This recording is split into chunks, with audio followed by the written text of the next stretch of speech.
Today I want to talk to you about long-term care strategies. None of us ever want to think about going to a long-term care facility, but it's important to have a strategy. And right now there's a 70% chance that you and I will need some type of long-term care assistance in the future. Now that could be from home, that could be assisted living, or it could be full-blown care. Again, I know we don't like to talk about that, but we don't want to put our head in the sand either. So I'm going to talk to you about 3 strategies today. I'm going to talk to you about a long-term care insurance policy. First of all, they've become very expensive.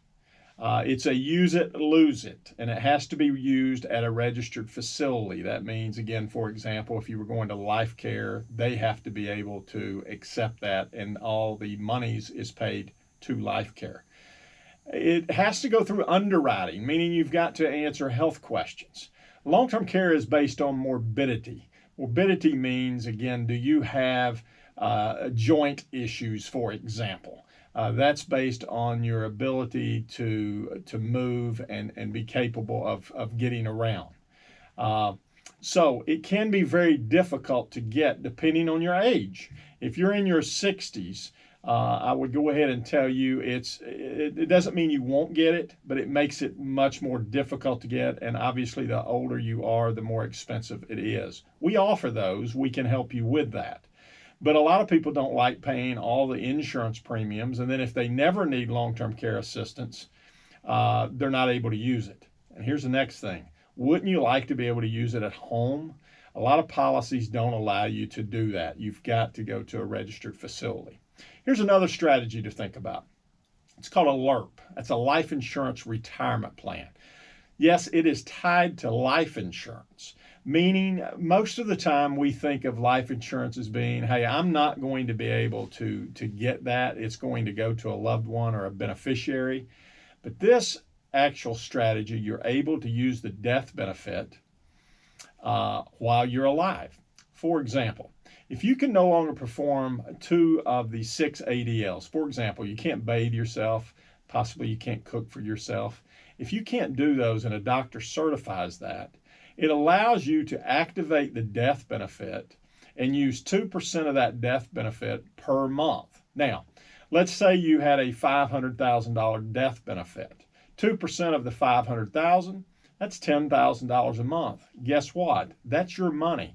You can use it at home. You can use it at assisted living. You can use it at a full-blown nursing home care. Or, hey, if you want to send the kids to the Bahamas, you can do that as well. It is your money. So that's a good thing that most people like about that. Now, if you never need long-term care insurance, then the death benefit is there for your loved ones.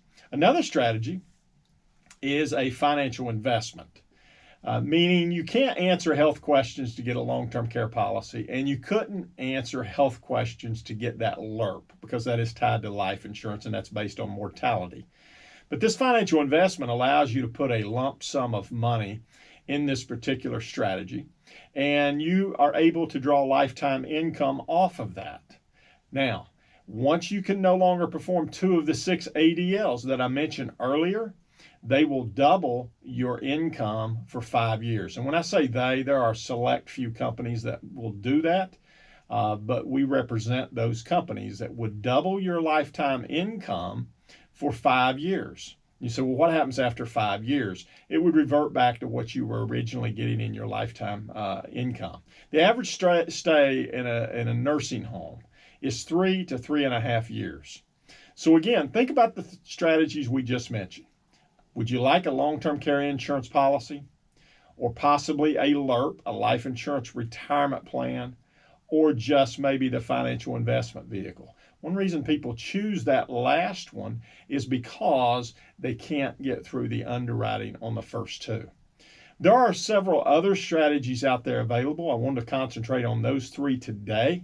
If you have questions, please contact our office. 423-664-4203, and I know you'll see the information at the bottom of the screen. We look forward to hearing from you.